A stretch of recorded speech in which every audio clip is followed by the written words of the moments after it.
মাননীয় স্পিকার, আমরা যে এলাকার সমস্ত মানুষ আমাদেরকে বলে, সেখানে একটি নির্বাচনের সময় একটি স্লোগান ছিল, আসিয়া যদি বেহেশতে যেতে পারে ফেরাউনের স্ত্রী, তাহলে আপনারা কেন যেতে পারবেন না? আমাদের মা বোনদের যে ঈমান আকীদা নষ্ট হয়েছে, আমরা সবাই ফেরাউন হয়ে গেলাম, আর আমাদের স্ত্রীরা মা বোনরা সবাই আসিয়া হয়ে গেল।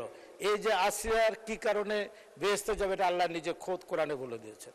আর সব টাকা দিয়ে 10,000 টাকা বিভিন্ন টাকা চাল দিয়ে এই আসিয়াদের চরিত্র যেভাবে হরণ হয়েছে, আমি আপনাকে বলতে চাই, মাননীয় বিরোধী দলের নেতার কাছে আমার একটা আবেদন থাকবে, আপনি একটি দোয়া দিবস জাতির সামনে আপনি পেশ করবেন, আপনি দোয়া করবেন এই সংসদে যেন আমাদের সবার ঈমান আকীদা ফেরত আসে। এই যে আমরা সবাইকে আসিয়া বানিয়ে ফেললাম আর আমরা সবাই ফেরাউন হয়ে গেলাম, এই ফেরাউন থেকে আমরা যেন ফেরত আসি আর আমাদের মা বোনরা যেন আসিয়ার থেকে ফেরত আসে। সংসদে সবার কাছে একটা আবেদন রেখেছেন জাতির ঐক্যের জন্য। আবার উনি কিছুদিন আগে একটি জনসভায় দাঁড়িয়ে বললেন, অতি আসন্ন অতি শীঘ্রই বাংলাদেশে আরেকটি বিপ্লব সংগঠিত হবে। আমি ওনার এই কথার সাথে একমত হতে পারি নাই। 4 মাসের একটি সরকার, এখানে সবার ঐক্যমতের ভিত্তিতে জুলাই বিপ্লবের মধ্য দিয়ে সরকার এসেছেন, জুলাইয়ের গণঅভ্যুত্থানের মধ্য দিয়ে, এবং উনি এই কথাটি বললেন, আমি অত্যন্ত ব্যথিত হয়েছে, কারণ উনি ওনার মতন একজন সজ্জন দেশপ্রেমিক ব্যক্তি 4 বছরের সরকারকে বিপ্লবের মাধ্যমে 4 মাসের সরকারের বিপ্লব, কি বিপ্লব হবে আল্লাহ জানে, এক আল্লাহ ছাড়া বলতে পারবেন। এখানে মাননীয় স্পিকার, আপনার মাধ্যমে অর্থমন্ত্রীর কাছে দাবি রাখতে চাই, আজকে ইরান পৃথিবীতে একটি মডেল হয়েছে, উত্তর কোরিয়া মডেল হয়েছে। কি কারণে? তারা যদি সামরিক খাতে এই উন্নতি না করতে পারতো, তাহলে আজকে ইরানের মানচিত্র থাকতো না। আমি আজকে এই হাউজে আপনার মাধ্যমে সবার কাছে 300 সংসদ সদস্য সবার কাছে আবেদন রাখবো, বাংলাদেশের সামরিক খাতে 42,000 কোটি টাকা নয়, 1 লক্ষ কোটি টাকা বাংলাদেশের সামরিক খাতে বাজেট করা হয়েছে। বাংলাদেশ কারো বিরুদ্ধে যুদ্ধ করবে না, কিন্তু আপনার আত্মরক্ষার জন্য আমাদের প্রস্তুতি থাকা প্রয়োজন। এই খাতে যদি ইরান যদি এই প্রস্তুতি না রাখতো, তাহলে ইরানের মানচিত্র থেকে ইরান বসে যেত। রাষ্ট্রপতির ভাষণে বক্তব্য রাখি নাই এবং এই বাজেট এই কোনো কোশ্চেন কিছু করি নাই। একদিন মাননীয় বিরোধী দলের নেতার একটি নোটিশের উপর আমি একটু বক্তব্য রেখেছিলাম 7 মিনিট।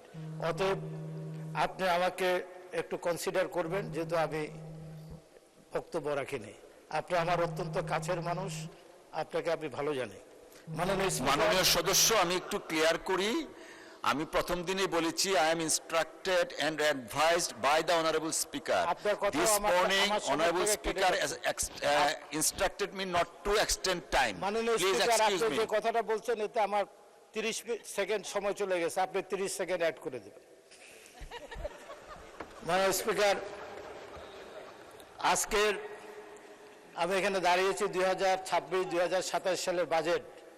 মাননীয় প্রধানমন্ত্রী এবং মাননীয় অর্থমন্ত্রী যে বাজেট দিয়েছেন, এই বাজেটটি জনবান্ধব, ব্যবসা বান্ধব এবং গণমুখী।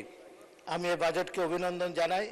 আমি বাজেটের উপর বিশেষ বক্তব্য রাখব না, কারণ আমি এই ব্যাপারে বিশেষ অভিজ্ঞ ব্যক্তি নই। আমি 2-1টি কথা বলতে চাই। মাননীয় স্পিকার, আমার এলাকা নোয়াখালী 3 বেগমগঞ্জ। বাংলাদেশের সবচেয়ে ধনী জেলা হচ্ছে নোয়াখালী এবং বাংলাদেশের সবচেয়ে ধনী উপজেলা হচ্ছে বেগমগঞ্জ, বৃহত্তর বেগমগঞ্জ। আমি সেখানকার প্রতিনিধিত্ব করি। অতএব মাননীয় অর্থমন্ত্রী, আমরা বাংলাদেশের রেভিনিউতে, জিডিপিতে নোয়াখালী এবং বেগমগঞ্জের মানুষ যে অবদান রাখে, সেই হিসাবে আপনি আপনার বাজেটটি আমাদের জন্য দেবেন, এটাই হলো আমার আবেদন। আজকে মাননীয় স্পিকার, এখানে আমাদের বিরোধী দলের নেতা, যিনি সংসদে বিরোধী দলের নেতা, ওনাকে দেখতে অত্যন্ত শ্বেত শুভ্র একটি আত্মশুদ্ধ মানব বলে আমি বিশ্বাস করি। তো উনি সংসদে সবার কাছে একটা আবেদন রেখেছেন জাতির ঐক্যের জন্য। আবার উনি কিছুদিন আগে একটি জনসভায় দাঁড়িয়ে বললেন, অতি আসন্ন অতি শীঘ্রই বাংলাদেশে আরেকটি বিপ্লব সংগঠিত হবে। আমি ওনার এই কথার সাথে একমত হতে পারি নাই। 4 মাসের একটি সরকার, এখানে সবার ঐক্যমতের ভিত্তিতে জুলাই বিপ্লবের মধ্য দিয়ে সরকার এসেছেন, জুলাইয়ের গণঅভ্যুত্থানের মধ্য দিয়ে, এবং উনি এই কথাটি বললেন, আমি অত্যন্ত ব্যথিত হয়েছে, কারণ উনি ওনার মতন একজন সজ্জন দেশপ্রেমিক ব্যক্তি 4 বছরের সরকারকে বিপ্লবের মাধ্যমে 4 মাসের সরকারের বিপ্লব, কি বিপ্লব হবে আল্লাহ জানে, এক আল্লাহ ছাড়া বলতে পারবেন। এখানে আমি আরেকটি কথা বলতে চাই, মাননীয় স্পিকার, আমরা যে এলাকার সমস্ত মানুষ আমাদেরকে বলে, সেখানে একটি নির্বাচনের সময় একটি স্লোগান ছিল, আসিয়া যদি বেহেশতে যেতে পারে ফেরাউনের স্ত্রী, তাহলে আপনারা কেন যেতে পারবেন না? আমাদের মা বোনদের যে ঈমান আকীদা নষ্ট হয়েছে, আমরা সবাই ফেরাউন হয়ে গেলাম, আর আমাদের স্ত্রীরা মা বোনরা সবাই আসিয়া হয়ে গেল। এই যে আসিয়ার কি কারণে বেহেশতে যাবে, এটা আল্লাহ নিজে খোদ কোরআনে বলে দিয়েছেন। আর সব টাকা দিয়ে 10,000 টাকা, বিভিন্ন টাকা চাল দিয়ে এই আসিয়াদের চরিত্র যেভাবে হরণ হয়েছে, আমি আপনাকে বলতে চাই, মাননীয় বিরোধী দলের নেতার কাছে আমার একটা আবেদন থাকবে, আপনি একটি দোয়া দিবস জাতির সামনে আপনি পেশ করবেন, আপনি দোয়া করবেন এই সংসদে, যেন আমাদের সবার ঈমান আকীদা ফেরত আসে। এই যে আমরা সবাইকে আসিয়া বানাই ফেললাম, আর আমরা সবাই ফেরাউন হয়ে গেলাম, এই ফেরাউন থেকে আমরা যেন ফেরত আসি, আর আমাদের মা বোনরা যেন আসিয়ার থেকে ফেরত আসে। মাননীয় স্পিকার, আমি এখানে আরও অনেক কথা আসে, 1947 সালের কথা আসে। আমি 1946 সালে এই উপমহাদেশে ডাইরেক্ট অ্যাকশন ডে হয়েছিল হিন্দু মুসলিম দাঙ্গার সময়। সেই সময় মতুয়া সম্প্রদায়ের নেতৃত্ব ডক্টর যোগেন্দ্রনাথ, এই শিডিউল কাস্টের নেতারা সেদিন মুসলিম লীগের সাথে ঐক্যবদ্ধ হয়ে পাকিস্তানের পক্ষে তারা ভোট দিয়েছিলেন, এবং সে কারণে এই পূর্ব বাংলার 5টি জেলা সেদিন পাকিস্তান হয়েছিল, পূর্ব পাকিস্তান হয়েছিল।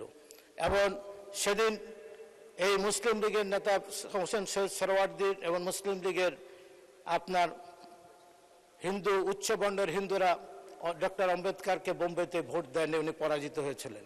তারপর উনি যশোর এবং খুলনা একটি আসনে হোসেন সৈয়দ সোহরাওয়ার্দী এবং ডক্টর যোগেন্দ্রনাথের সহায়তায় উনি এখান থেকে নির্বাচিত হয়েছিলেন। 47 সালের পরে এটা পাকিস্তান হওয়ার পরে ওনার আবার গণপরিষদ সদস্য বাতিল হয়ে যায়। আমি এই কথাটি এই জন্য বলছি, সেদিন উচ্চবর্ণের হিন্দুদের বিরুদ্ধে এই ডক্টর যোগেন্দ্রনাথ, তার একটি সংগ্রাম ছিল, মুসলিম লীগেরও একটি সংগ্রাম ছিল।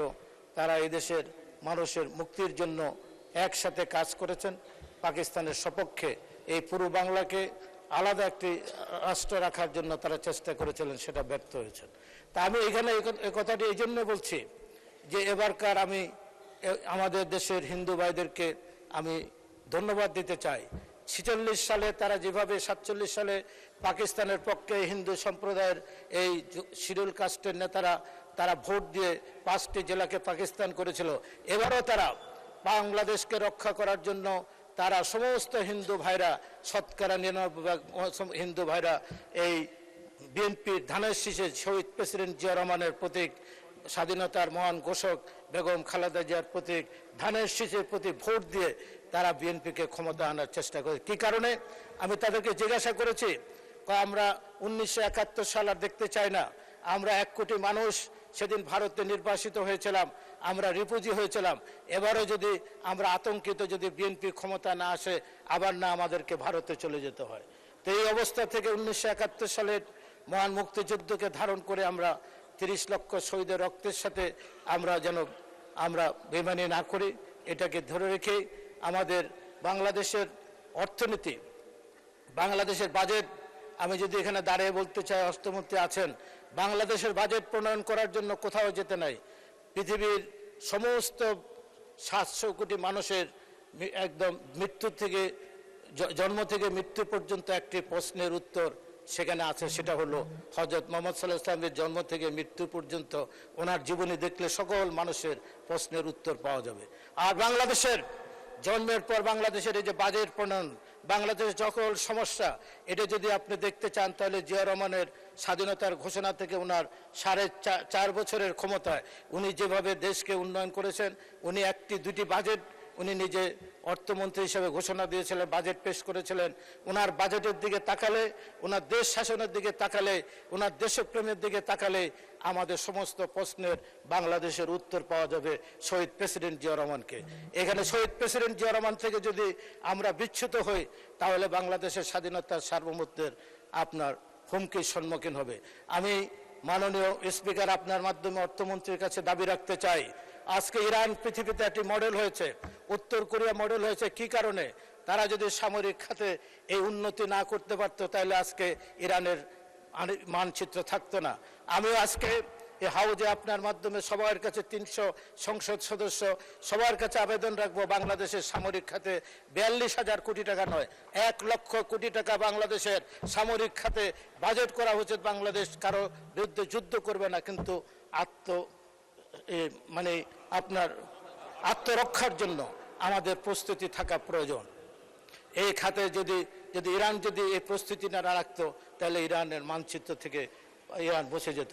তাই আমি আমার বক্তব্যে আরেকটু কিছু বলতে চাই, আমার এলাকার দিকে যাই। এবার আমি আরেকটি কথা বলতে চাই, গাজীপুর এবং সাভার হচ্ছে নারী শ্রমিকদের আবাসস্থল এবং কর্মস্থল। এখানে একটি অত্যাধুনিক নারী শ্রমিক হাসপাতাল করার জন্য আমি সরকারের কাছে আবেদন রাখছি। আজকে আমি আমার এলাকার কথা কিছু বলতে চাই।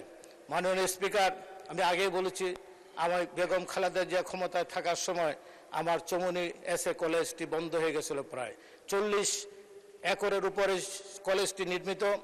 এই কলেজের উনি 13টি বিভাগে সেদিন অনার্স কোর্স চালু করেছিলেন, 105 জন শিক্ষক নিয়োগ দেওয়ার ব্যবস্থা করেছিলেন।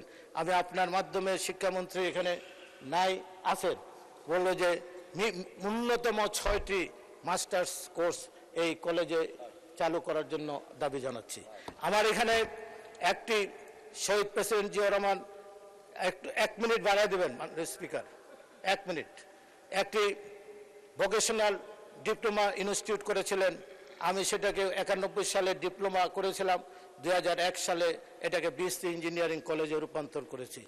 শহীদ প্রেসিডেন্ট জিয়া রহমান 30 বিঘার উপর একটি ATI, একটি এগ্রিকালচার ট্রেনিং ইনস্টিটিউট করে গেছেন। সেখানে ধন্যবাদ মাননীয় সদস্য। মাননীয় স্পিকার মহোদয় বলে গেছেন, টাইম চাহিয়া লজ্জা দিবেন না। আলোচনায় অংশগ্রহণ